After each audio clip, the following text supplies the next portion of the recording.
नमस्कार दर्शक बंधु सुभद्रा योजनार कोटिए हिताधिकारी पाइले सुभद्रा टंका आउ गतकाली मिलवा जाऊँगी सुभद्रा योजनार आउ 5,000 टंका। मार्च 8 तारिख अंतर्जातीय महिला दिवस रे मिलिबो सुभद्रा योजनार 5,000 टंका। द्वितीय किस्तिर अर्थ मिलिबो सुभद्रा योजनार हिताधिकारी मानू। या पूर्व गुरुवार प्रथम किस्तिर पंचम पर्याय अर्थ प्रदान करा जायछि। पंचम पर्याय 2,30,000 महिला अकाउंट को जाइछि सुभद्रा योजनार टंका। पंचम पर्यायर सुभद्रा योजन जोड़ी होती मोट 1,64,000 हिताधिकारी। द्वितीय किस्ती यही समस्त हिताधिकारी अकाउंट को एककालीन पठाଯିब 5,000 टंका लेखाएं सहायता राशि। आसंता काली मार्च 8 तारिख में ब्रह्मपुर एक स्वतंत्र कार्यक्रम में द्वितीय किस्ती अर्थ रिलीज करेंगे मुख्यमंत्री मोहन चरण माझी। सुभद्रा योजनार सफल रूपायनर प्रमुख भूमिका ग्रहण करथिबा अंगनवाड़ी कर्मी और सहायिका स्वतंत्र प्रोत्साहन राशि घोषणा करिसेंति उपमुख्यमंत्री प्रभाती परिड़ा।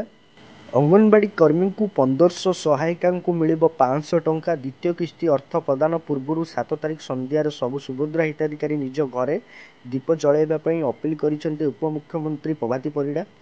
प्रथम किस्ती अर्थ प्रदान शेष होइतिले भी जारी रही आवेदन प्रक्रिया। मार्च 31 रही सुभद्रा आवेदनर डेडलाइन।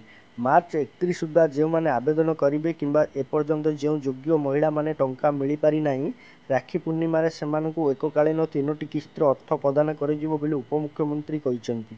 सुभद्रा योजनार जो हिताधिकारी माने एपर्यंत आवेदन करना कि जो मानक एपर्यंत सुभद्रा योजनार टंका मिले ना योग्य हिताधिकारी होई मध्य सेमानकु राखी पूर्णिमार एककालीन मिल 15,000 टंका जहाँकि 3टी किस्तिर टंका एक साथी मिल।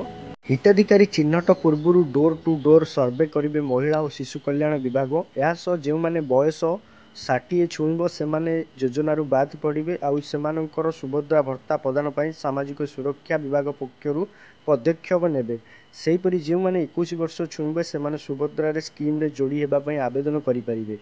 हिताधिकारी संख्या 1 कोटी छुईथिबारु लक्षपति दीदी सृष्टि सुभद्रा प्लस आरंभ करेंगे राज्य सरकार।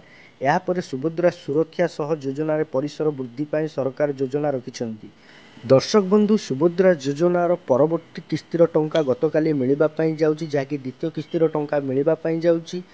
जो हिताधिकारी माने पूर्व 5,000 टंका पाइथिले सेमाने गतकाली पाइबा पई जाउचंती आउ 5,000 टंका। जो हिताधिकारी माने एपर्यंत आवेदन करि नांती सेमाने निहाती भावे आवेदन करिनियंतु। मार्च 31 तारिख होची शेष समय। एई समय भितर आपनकु आवेदन करिबा पई पड़िबो। जदि आपण माने मार्च 31 तारिख सुधा आवेदन करूछंती ताहले आपण मानकु राखी पूर्णिमा रे मिलवा पई जाउची 3टी जांको किस्तिर टंका जहाँकि 15,000 टंका मिलवा पई जाउची। सुभद्रा योजना को नहीं जो अपडेट थी आपण मानकु एई चैनल माध्यम रे आमे जणाई देइछु। जदि आपण मानकु वीडियोटी भल लागितो लाइक कमेंट शेयर सब्सक्राइब निहाती करिवे।